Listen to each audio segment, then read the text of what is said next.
We've called this the ABC of QI, but it's a bit of a canter through. I've been in broadcasting 35 years, amazingly. And I started in radio a long, long time ago. And one of the first things I developed for radio was the news quiz. And I kept from those days some of my favourite news cuttings, which the more instructive ones, the ones that I thought were sort of iconic and meant something. And I'd like to read a couple of those for you. This is from The Guardian. And it says, the marriage suffered a setback in 1965 when the husband was killed by the wife.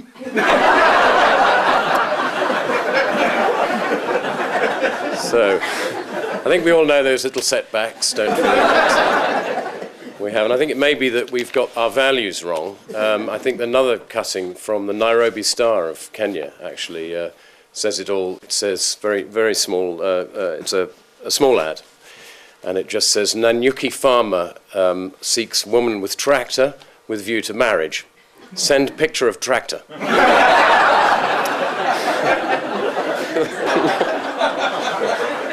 funny thing about these politicians, what was very amusing about Spitting Image particularly, was that you can say a politician's corrupt, you can say they fiddle their tax returns, you can say that they're, murderers. You say they've got a big nose, they get really cross. And I was once at a party at David Frost's house, and I was just minding my own business, and out of a bush leapt Leon Britton. Hello! He went, hello! And behind him was his then girlfriend, now wife, Diana. And she said, you've given Leon 5 warts on his face, and he's only got 3. Look, there they are. He goes, yes, look, you see, 1, 2, 3. Tardigrades. Anybody here heard of tardigrades? So some people out there, but very few people ever have. They're everywhere. I mean, literally everywhere. Outside, anywhere there is water, you will find tardigrades. They are also known as water bears or moss piglets because they're rather cute. They look like sort of crumpled leg warmers with little, and they're very obviously very, very small. You need a microscope to see them, but they are everywhere. Everywhere there's water, and they're found on the top of mountains. They're found at the deepest oceans. They're found in ice. They live in they're tough, every single part of the planet. They have this one extraordinary thing, as well as being cute and ubiquitous, they have this extraordinary ability that if you take a tardigrade out of water, it desiccates and becomes like a little instant coffee granule, a thing called a ton. And they can live in this strange state of suspended animation and live in heavy inverted commas, because this is at the edge of what we understand life to be, for a century. And then a single drop of water, they'll come back to life again. It's incredible, I mean, almost magical. But it seemed to us just to be the classic sort of QI thing. The interesting stuff is that right there under your nose, in your gutter, on the moss on your roof, you find these extraordinary creatures that you've lived with no knowledge of, and you look into them, you find this extraordinary capacity. So they became, as I say, sort of a little talisman in the early days of...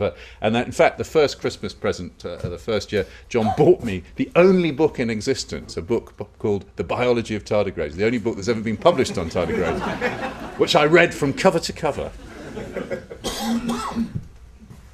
You've got this idea, haven't you, that people sort of know everything. We sort of know everything. Obviously, you and I don't, but scientists sort of know pretty much everything now, don't they? Okay, here's a list of things that nobody understands, or how they work. Light, matter, laughter, electricity, time, gravity, love, consciousness, explosions, fire, how cells form, why aeroplanes stay up in the air, where ideas come from, and why bread goes stale. They don't know any of those things. Earthquakes, you think, well, they must know about those. No. Do you know what the best way of predicting an earthquake is? The most scientific way is count the number of missing cats and dogs in the local newspaper, because they know more about earthquakes than we do.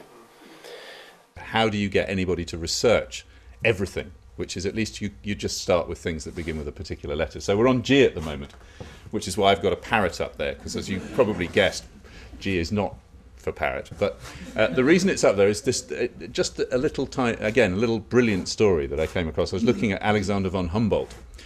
The reason I was looking at him was guano. And guano, as some of you may know, was his discovery. When Europe was running out of fertilizer, he went and he discovered all these extraordinary deposits, huge deposits of bird shit in South America, and it started a guano boom. Keble College in Oxford is built on the proceeds of guano. There were 3 wars fought over guano. The president of Peru was worth more in that brief period at the end of the 19th century than the president of the United States. But the other story, that in the midst of looking at guano, I came up with this extraordinary fact that von Humboldt, who was one of those sort of polymaths, one of those people who come up who are known as the last people to know everything, he discovered a parrot that apparently spoke the last 40 words of a forgotten language, a dead language, the language of the Ature, which is such a brilliant story until you start to think about it. How the hell did he know? Harry Enfield, wonderful guy, very funny actor, very good friend of mine. He was a student when I first met him. We did some wonderful ads together for Dime Bar chocolates. You probably may have seen some of those, one of which was about an armadillo. And the proposition was that armadillos are different to Dime Bars because armadillos are crunchy on the outside and soft on the inside, whereas Dime Bars are soft on the outside and crunchy on the inside. Very nice little ad. Armadillos, he went, as this yokel. Anyway, so we couldn't get a live armadillo. They're quite difficult to get hold of. So, and it's co-starred this blooming armadillo. So we went to a properties house and got a stuffed armadillo. And they said, oh, it's very rare, this stuffed armadillo. And then we got this stuffed armadillo and very carefully, rather like the dinghy, put it on wires and pushed it around and it made little puppet things like this. And it was all going very well until Harry stepped backwards by mistake and trod on this armadillo. Oh, no. Luckily we got all the shots, apart from one of its legs was a bit wonky. But we managed to complete the commercials, and then we had to go to the props house and say, we're really, really sorry. The armadillo is not well anymore. And we showed them this. Oh, there was a tremendous fuss. You know, it was crushed all down one side, and they made a terrific fuss. This is an outrage. I mean, this armadillo is priceless. It's going to cost you thousands and thousands of pounds. We don't know what to do. We're very, very upset, and so we paid them a lot of money to kind of shut them up, really. And if you go to that prop house today, they've got the armadillo in a glass case, and underneath there's a little brass plaque that says, trodden on by Harry Enfield. It's your turn, John. But the reason I've got a picture of carrot cake up there is one of the things that used to happen in this very, very empty restaurant, which I probably ought to leave. It's no longer there. It's called Smith's in Covent Garden. But I was the head barman, and the maitre d' was an Irishman called Graham Norton, who at that stage nobody had ever heard of, except for us. And he used to entertain us. And one of the rare moments when we did have a customer in was a very elderly American lady who pulled up all sort of 25 stone of herself and kind of accosted Graham just as he was doing his kind of wait. And he looked brilliant. He looked like a waiter. He was a very, very good waiter, very funny, and came up to him and said, "Excuse me, could you tell me about the carrot cake?" And brilliantly, he just looked at her and said, "Which word is it that you're having trouble with, madam? Carrot or cake?"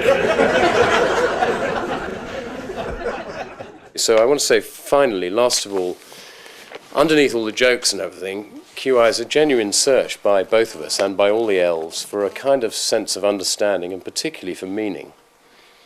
For meaning, understanding what it's all about, how it works, why we're here.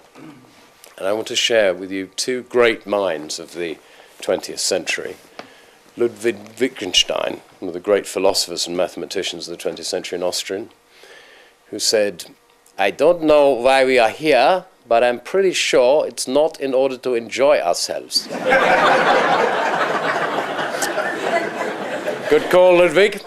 And secondly, W.H. Auden, another philosopher, a very, very great poet, one of my favourite poets, whose answer was this: "We are here on earth to help others. What the others are here for, I've no idea."